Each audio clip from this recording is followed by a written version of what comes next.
Halo Bapak Ibu, saudara-saudari sekalian, lovers and haters. Salam cerdas Indonesiaku. Jumpa lagi kita pada kesempatan kali ini.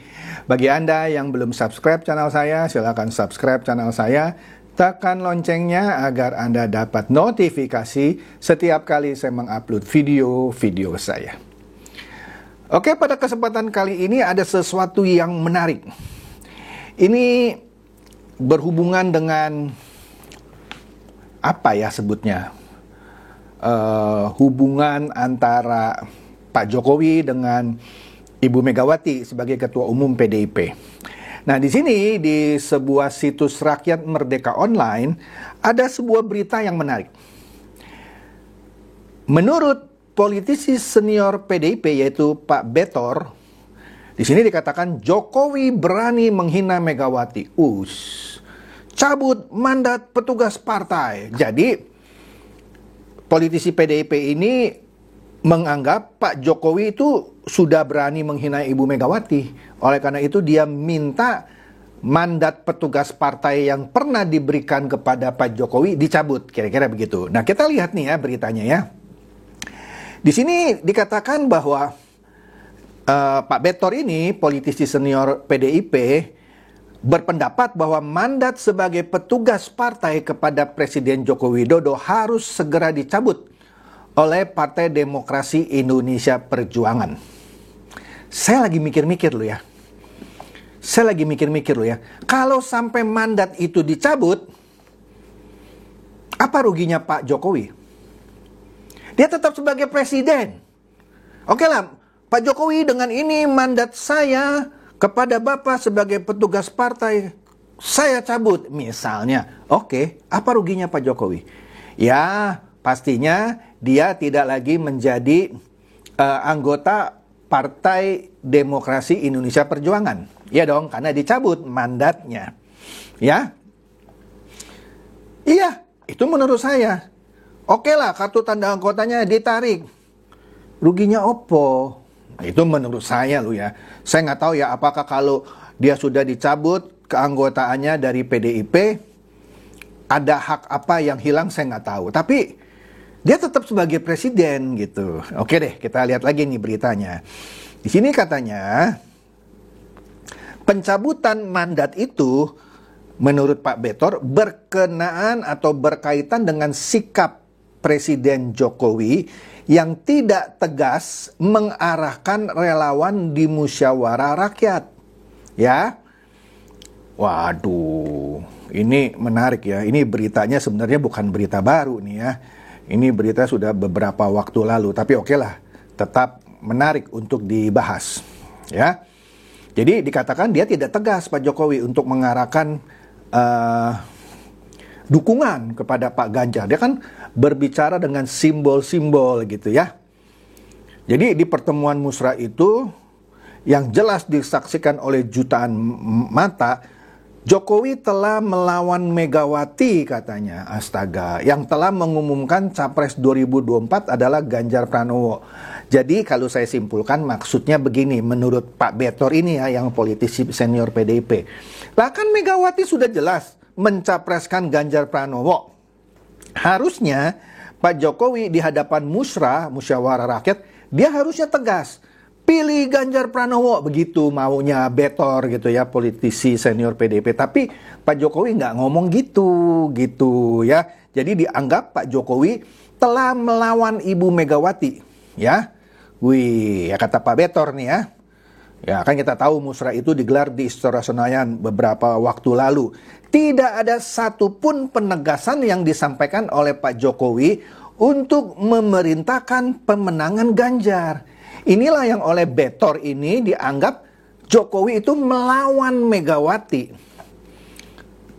Waduh, dianggap melawan loh. Ya. Bahkan kalau judul beritanya berani menghina. Waduh. Astaga, tendensius nih ya. Ya, jadi dengan kata lain, tindakan Pak Jokowi itu bertentangan dengan sikap dasar dari kader PDIP yang salah satunya adalah loyalitas, ya. Jadi yang dilakukan oleh Pak Jokowi itu seakan-akan telah mencampakkan, mempermalukan, dan menghina Ketua Umum dan warga PDIP. Jokowi telah mengkudeta keputusan DPP PDIP tentang calon presiden, kata Betor. Meski PDIP sudah mendeklarasikan Ganjar sebagai capres 2024 pada beberapa waktu yang lalu, ya, Presiden Jokowi mengaku akan membawa 3 nama bakal capres usulan musra. Padahal katanya kan Ibu Mega sudah mencapreskan Jokowi, tapi Presiden Jokowi katanya akan membawa 3 nama bakal capres usulan musra kepada partai politik. Waduh. Jadi ketiga nama itu yang dimaksud adalah Ganjar Pranowo, Prabowo Subianto, dan Airlangga Hartarto. Jadi intinya di musra itu menurut Betor, Pak Jokowi nggak tegas. Harusnya dia bilang kita menangkan Ganjar gitu ya, tapi nggak disebut gitu. Oke. Jadi itulah di situ Pak Betor, politisi senior PDIP itu menganggap Pak Jokowi ini mempermalukan. Ya. Sekaligus menghina, yaitu kata Pak Betor ya. Saya kan cuma mengulas aja di sini ya. Oke, itu mengenai Pak Jokowi tanda kutip dituduh menghina Megawati oleh Betor, politisi senior PDIP. Nah, Anda silakan komen gitu ya, kalau Anda setuju atau Anda tidak setuju. Kemudian, kita tahu satu-satunya partai parlemen yang berkoalisi dengan PDIP hanya P3. Itu pun partai paling buncit, ya, juru kunci istilahnya, ya. Ya, ada lagi 2 partai tapi non parlemen yang tidak punya kursi di DPR RI, yaitu Hanura dan Perindo. Tapi yang partai parlemen cuma 1. Koalisi Indonesia Perubahan saja totalnya ada 3. Siapa saja? Nasdem, Demokrat, PKS. Nah, PDIP cuma 2. PDIP dan P3. Nah, yang paling gemuk koalisinya Pak Prabowo, ada Gerindra, ada PKB, terakhir 2 masuk Golkar dan PAN. Jadi saya bilang kalau diurut dari kecil ke atas, Ji Samsu, sampurna. Nah, karena PDIP cuma dapat P3 dan kebetulan kalau kita lihat di sini menurut TV One News, organisasi di bawah P3 underbawnya yaitu Gerakan Pemuda Kabah se-Indonesia mendeklarasi dukungan Anies Baswedan sebagai presiden 2024. Kesel nggak tuh yang namanya PDIP? P3-nya berkoalisi, tapi underbawnya itu mendukung Anies Baswedan. Jadi mungkin mereka menimbang-nimbang, apa untungnya ya P3 berkoalisi sama saya kalau underbawnya orang-orang di bawahnya malah dukung Anies Baswedan, bukan dukung Ganjar. Ya. Oleh karena itu, ketika P3 bersikeras mengusung Sandiaga Uno, ya tentu saja yang sumber dana lah ya bagi P3 dan mungkin buat koalisi gitu ya, dan tidak kunjung dijawab-jawab, dan P3 melalui siapa waktu itu di konten saya, Arsul Sani ya yang dia ngotot Sandiaga harus jadi cawapresnya Ganjar, kalau enggak kami keluar, kan kira-kira begitu. Nah, ini menurut FIFA PDIP persilakan P3 cabut dari koalisi jika ngotot Sandi cawapres Ganjar. Astaga, keras juga nih ya PDIP ya. Kemudian TV One News kira-kira sama, bilang PDIP ancam P3, persilakan hengkang dari koalisi jika ngebet usulkan Sandiaga jadi cawapres Ganjar. Jadi dengan kata lain, PDIP bilang, sorry kita partai besar nggak usah didikte. Ya, kira-kira gitu yang saya tangkap. Kompas juga kira-kira memberitakan yang sama. Dikatakan PDIP tak masalah jika P3 ingin hengkang karena paksa Sandiaga jadi bakal cawapres Ganjar. Wih, tegas nih. Terus partai sosmed di Twitter bilang, apa tidak ada cara lain yang lebih elok atau memang hobi ngusirin teman? Apa baru sadar setelah semua bersatu untuk mengalahkan PDIP? Ya, ini komennya partai sosmed terhadap sikap PDIP terhadap P3 yang ngotot mau mencawapreskan Sandiaga untuk Ganjar Pranowo. Nah, Kemudian netizen juga rame-rame sekarang mengomentari gerak-gerik Ganjar Pranowo. Tapi di sini masih lebih santun sih ya kalau saya bilang. Contoh, ini ada akun namanya Lambe Waras ya. Kemudian dikatakan di sini netizen geger katanya ya. Capres kaleng-kaleng berusaha nongkrong biar dikerubutin warga, tapi gagal. Di sini kalau kita lihat fotonya Pak Ganjar sama siapa itu ya, duduk di kaki lima sambil ngopi ya. Tapi enggak banyak yang ngerubutin. Bukan nggak banyak, nggak ada gitu. Maka dikatakan gagal gitu ya. Malah dikatain capres kaleng-kaleng. Kasihan juga ya Pak Ganjar dikatain capres kaleng-kaleng. Namanya buzzer kan? Ya kira-kira gitu ya. Kemudian Eko Widodo bilang apa? Banyak yang nggak percaya saat saya ungkap info yang A1, maksudnya yang valid ya, bahwa bulan Agustus Ganjar akan dievaluasi dan kini mulai terbukti. Bandar dan relawan sudah banyak yang kabur. Ini fakta. Nah, dia mengutip berita di Warta Kota yang mengatakan loyalis Anies ngaku dapat info A1, Jokowi dan Mega evaluasi pencapresan Ganjar. Nggak tahu deh, ya. Nah, kemudian di situs lainnya Sumbawa News juga mengatakan kira-kira yang sama. Peta Pilpres bakal berubah. Politikus PDIP dapat bocoran Ganjar akan dievaluasi sebagai baca pres. Kenapa? Elektabilitasnya nggak kunjung naik. Selisih dengan Pak Prabowo sudah 2 digit, sudah 10%. Jadi kalau ngotot jadi capres juga, apalagi PDIP kan percaya survei-survei gitu ya. Ganjar dipastikan kalah sama Pak Prabowo. Maka daripada ngotot, udahlah. Daripada nggak ikut memerintah, dijadikan apa gitu ya, bukan sebagai capres. Ya mungkin jadi wapresnya Pak Prabowo, mungkin. Saya kan nggak tahu, saya bukan orang PDIP. Ini cuman bocoran, ya.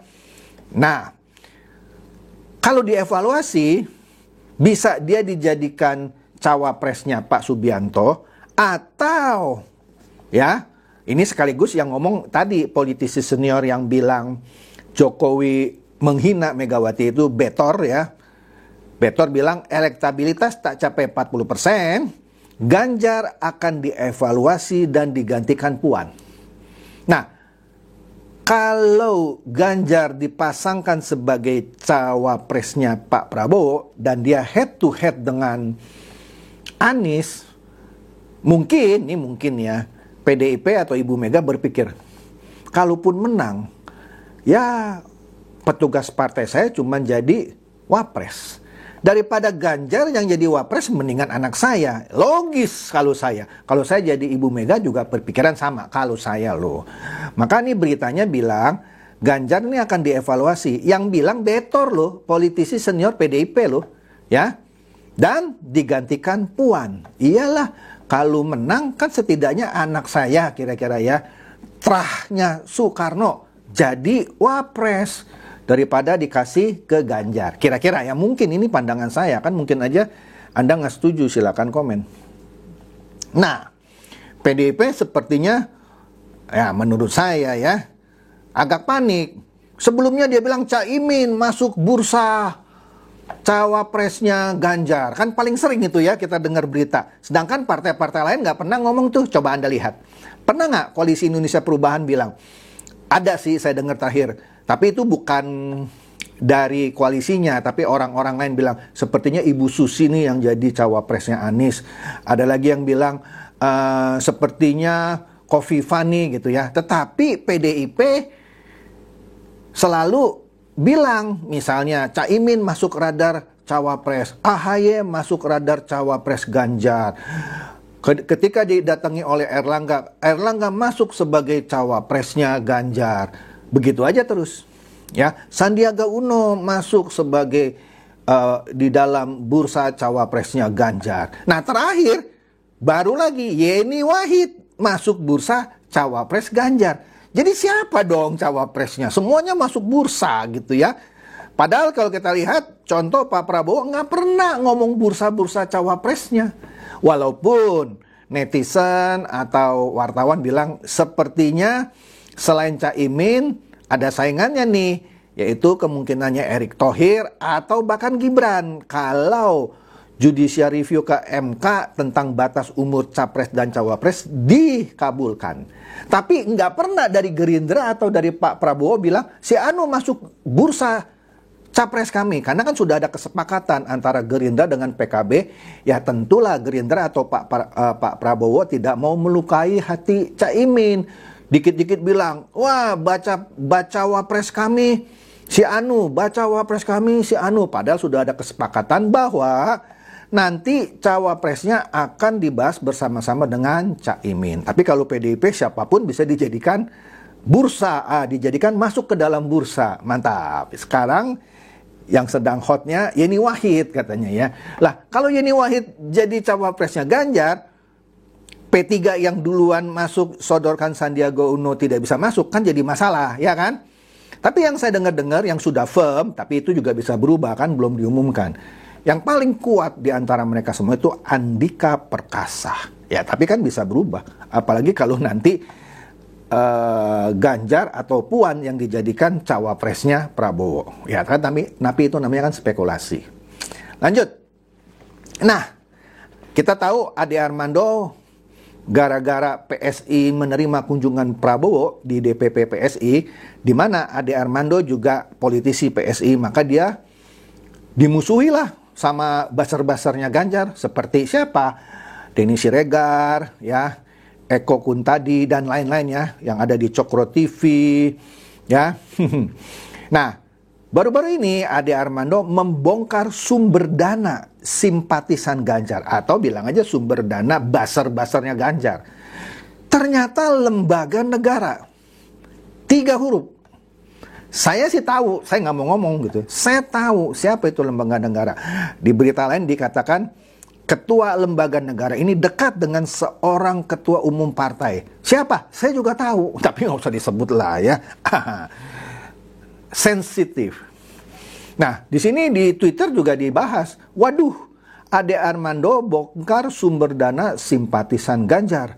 Lembaga negara, 3 huruf. Waduh, capek deh. Lembaga negara, boleh ya? Lembaga negara membiayai simpatisan salah satu capres, nggak tahu.